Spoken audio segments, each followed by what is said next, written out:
Okey, Assalamualaikum.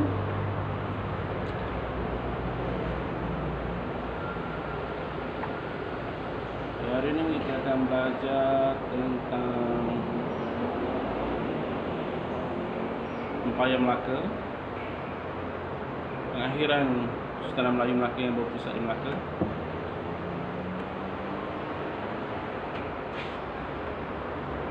Okey, kegemilangan Sultanan Melayu Melaka berakhir pada 1511.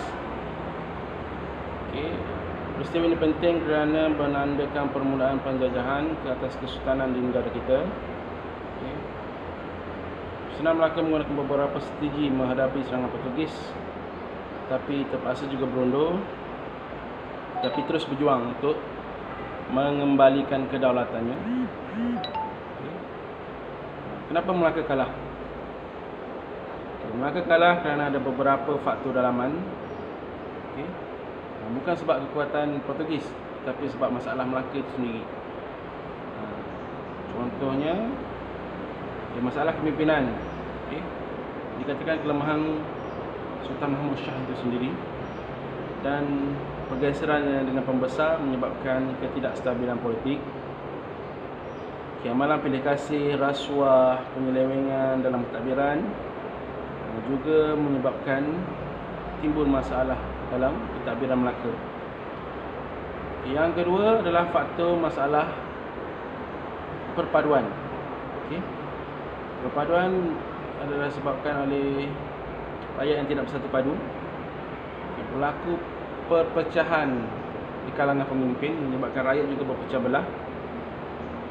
Dan yang ketiga dikatakan askar upahan yang diambil oleh kerajaan Melaka pada masa itu menyebabkan kurangnya semangat patriotism di kalangan tentera untuk mempertahankan Melaka.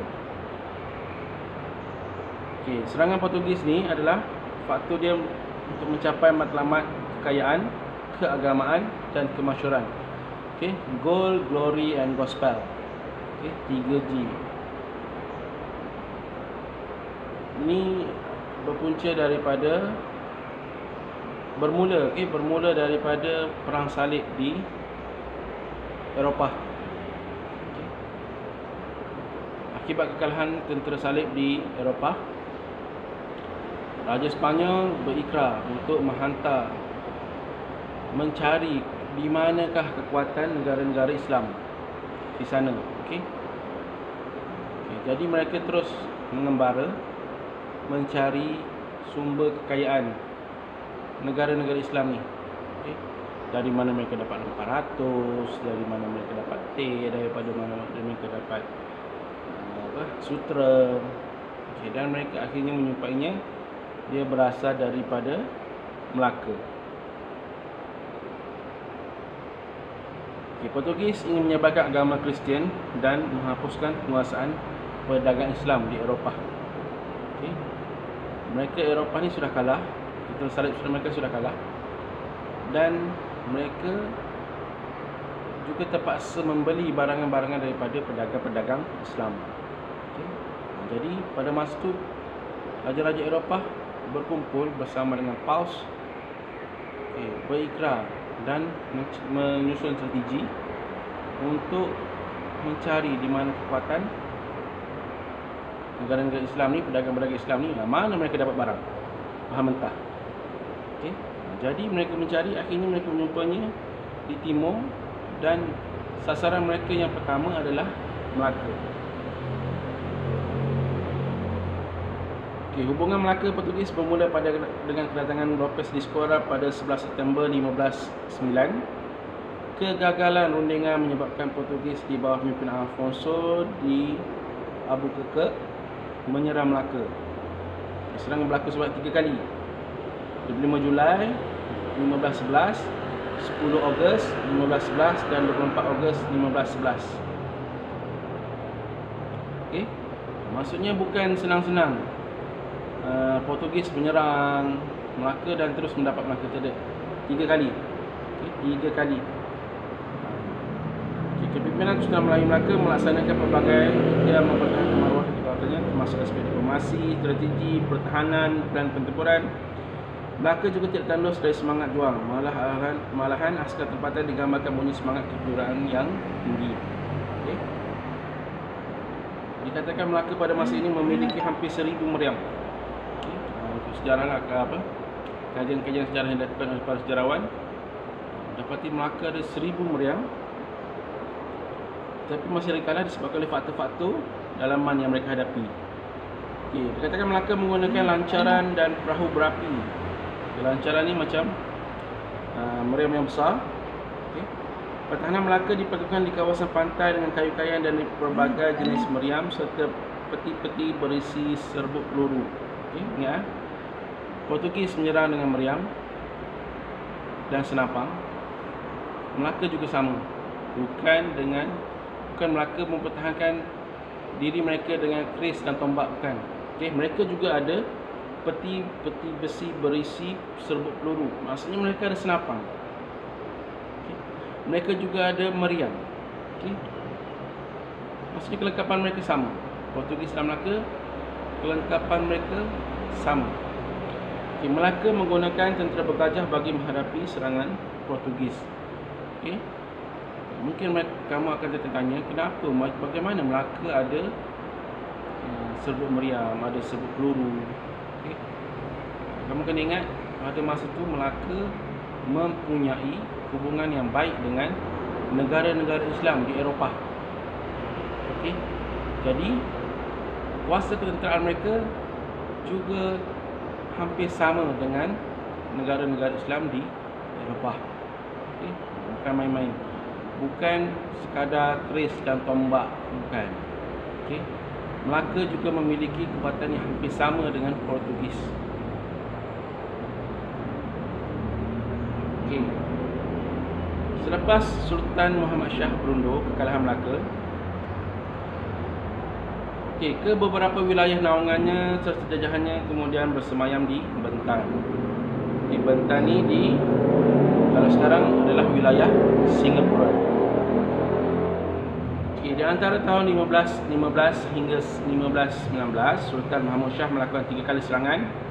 3 kali serangan untuk mendapatkan semula Melaka, tetapi gagal. Okay. Pada tahun 1526, pusat pemerintahan Sultan Mahmud Shah di Bentan telah dimusnahkan oleh Portugis. Okay. Akhirnya Sultan Mahmud Shah berundur ke Kampar dan mangkat pada 1528. Okay. Kalau kamu tengok buku teks muka surat 91 ni, okay, gambar raja, kita menunjukkan pengunduran Sultan Mahmud Shah. Okay, dia berundur ke Melaka, berundur ke Muar, Pagar Pahat, kemudian ke Bentang. Okay, kemudian akhir sekali ke Kampar. Okay, dan kemudian mangkat di situ. Okay. Lancaran adalah jenis perahu yang bergerak laju. Okay, maksudnya perahu yang bergerak laju tu mereka letakkan tentera-tentera situ kemudian menyerang kapal-kapal Portugis. Okay, kamu kena ingat, Portugis menggunakan sepenuhnya kekuatan angkatan laut. Mereka membedil Melaka dengan meriam-meriam mereka dan juga menghantar tentera. Melaka mempertahankan diri juga mereka dengan meriam, okay, dan senapang. Jadi serangan Portugis ni adalah serangan dari laut. Okay? Dari laut. Sebab pada masa itu adalah kekuatan angkatan laut ni lah yang menjadi kebanggaan dan juga kekuatan sebuah negara. Okay? Terima kasih. Okay, itu bagi 5.3. Pengakhiran Kesultanan Melayu Melaka yang berpusat di Melaka. Okay? Kesultanan Melayu Melaka inilah yang akan menjadi asas kepada kesultanan lain di tanah Melayu. Okay. Sumber undang-undang, sumber pemerintahan.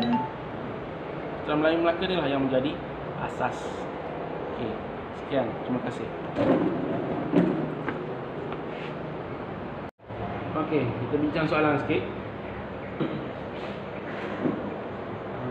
Okey, kita tengok muka surat 94, buku teks. Okey, nyatakan faktor yang menyebabkan kemunculan Kesultanan Melayu Melaka sebagai pusat perdagangan unggul di alam Melayu. Okey. Okey, faktor yang menyebabkan kemunculan Sultan Melayu Melaka sebagai pusat perdagangan unggul di tanah alam Melayu ni, kita kena tengok balik bagaimana Melaka muncul sebagai sebuah kerajaan yang kuat. Okey. Pusat perdagangan. Macam mana Melaka boleh jadi pusat perdagangan? Okey. Yang pertama adalah kedudukan strategik Melaka di Selat Melaka. Okey. Dia itu berada di tengah-tengah laluan perdagangan. Okey. Laluan perdagangan, dan juga bila Melaka berada di Selat Melaka, dia terlindung daripada tiupan angin monsun. Okay. Angin monsun apa? Angin monsun timur laut dan angin monsun barat daya. Okay. Bila angin-angin ini bertiup? Bila? Ingat tak? Belajar geografi kan? Okay. Angin monsun timur laut dan barat daya ini bertiup pada timur laut pada November Mac, barat daya pada Mei September. Okay. Angin monsun timur laut terlindung dengan terhalang dengan banjaran Titi Wangsa. Okay. Angin monsun barat daya terhalang dengan pergunungan di Sumatera. Okay. Itu yang ada dua faktor situ di tengah-tengah laluan perdagangan. Satu lagi terlindung dengan tiupan angin monsun, dan juga Melaka ni adalah menjadi pusat pengumpulan barang. Okay. Maksudnya daripada China datang, okay, daripada Eropah datang. Okay. Jadi pedagang-pedagang Eropah ni tak perlu sampai ke China. Dia boleh dapat barang-barang yang daripada China di Melaka. Maksudnya Melaka ni menjadi pusat pengumpulan barang. Melaka juga menyediakan, itu dah tiga, Melaka juga menyediakan tempat membaiki kapal. Okay. Dan juga mengisi bekalan makanan, minuman. Okay. Bila semua benda ni ada, jadi pedagang senang datang. Kita boleh ingat pedagang-pedagang ini datang daripada Eropah dan daripada China. Mereka mengharungi lautan yang luas. Macam-macam boleh berlaku. Mungkin kapal rosak, bekalan makanan habis, dia mungkin mereka sesat. Jadi kat sini bila sampai Melaka, okey, semua masalah boleh diselesaikan. Okey, 7B. Saya sudah ada 5 poin. 7B, apakah cadangan anda untuk menjadikan Malaysia sebagai pusat perdagangan yang bertaraf dunia? Okey, sebenarnya Malaysia ni kita dah dikurniakan oleh Allah, digemukan oleh Tuhan dengan kedudukan yang sangat strategik. Okay, kita ada sumber air yang banyak, kita ada peran kerja ramai, kita ada kelebihan daripada segi kemudahan. Okay. Jadikan Malaysia pusat perdagangan bertaraf dunia, mungkin kita boleh minta kerajaan turunkan cukai. Kerajaan menurunkan cukai perdagangan. Okay. Boleh untuk menggalakkan pedagang berdagang di melabur di Malaysia. Okay. Yang kedua, kerajaan menyediakan infrastruktur untuk para pelabur datang berdagang di Malaysia. Okay. Tengok kerajaan sekarang pun sudah buat sebenarnya. Okay. Mereka dah sediakan pelabuhan yang bertaraf dunia. Okay. Sistem pengangkutan. Okay. Kita boleh majukan lagi sistem pengangkutan kita. Contoh macam zaman kerajaan yang dah buat ini, mereka buat ECRL, okay, untuk mengangkut barang daripada Port Klang sampai ke Kemaman. Okay. Kenapa dia buat ECRL? Sebab untuk memotong, menjimatkan masa pergerakan barang. Jadi kapal tak perlu berlayar mengelilingi Semenanjung. Jadi terus potong dengan ECRL. Okay. Kat situ adalah salah satu cara kerajaan ingin menjadikan Malaysia sebagai pusat perdagangan utara dunia. Okey, yang ketiga, kerajaan Mumbai perlu meningkatkan atau memperbagaikan sumber keluaran daripada Malaysia sendiri, hasil produk Malaysia sendiri. Jadi kita tak ada kelebihan daripada segi kos tenaga kerja yang murah. Kita ada segi sumber alam yang banyak. Kita tak boleh lawan dengan China. Sebab apa? China ni dia mempunyai sumber alam yang banyak dan kos buruh yang sangat rendah. Tapi Malaysia ada sumber alam dan juga Malaysia ada tenaga kerja. Mungkin kita boleh memperbagaikan produk hiliran daripada sumber yang sedia ada di Malaysia. Itu kena perlu apa? Itu perlukan teknologi. Sebab tu kamu kena belajar betul, pastikan hasil daripada sumber alam Malaysia ni kita dapat daripada head to toe, daripada hujung ke hujung. Kita tak nak kita keluarkan sumber kita yang dapat untung besar ni orang luar. Okay?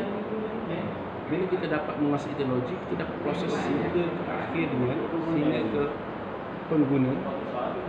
Okay? Kita ada pelbagai produk, kita boleh mempunyai banyak sumber untuk didagangkan. Kita ada banyak wang.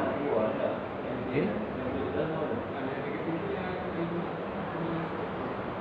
Okay, kekalahan. Okay, kita tengok lagi soalan-soalan kehebat.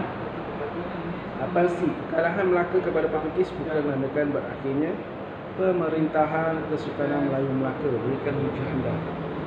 Okay. Hujah ini jangan tak perlulah kamu tulis. Ini adalah hujah saya. Tulis saja terus. Okay. Kekalahan Melaka pada Portugis bukan menandakan perakhiran pemerintahan Kesultanan Melayu Melaka kerana Kesultanan Melayu Melaka diteruskan oleh Kesultanan Melayu yang lain. Contoh Kesultanan Melayu Perak, Kesultanan Melayu Johor. Okay. Dan juga kita boleh tengok sistem yang diwariskan oleh Kesultanan Melayu Melaka ini diguna pakai oleh kesultanan lain sehingga ke hari ini. Sultan-sultan negeri-negeri Melayu sekarang ni masih lagi menggunakan pakai sistem daripada Kesultanan Melayu Melaka. Kita boleh tengoklah kat situ berapa markah dia nak. Kalau contoh dia nak 4, dua dah bagi. Nak dua lagi apa? Dua lagi kamu boleh guna pakai adalah undang-undang Kanun Melaka, Undang-Undang Laut Melaka.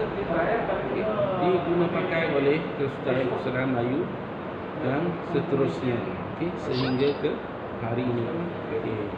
Kamu kena ingat, walaupun Kesultanan Melayu Melaka sudah terhapus pada masa zaman Portugis itu, tetapi apa yang diwariskan oleh Kesultanan Melayu Melaka itu masih lagi kekal sehingga hari ini. Apa-apa soalan boleh klik kat bawah channel cikgu. Taruh kat komen. Jangan lupa subscribe. Terima kasih.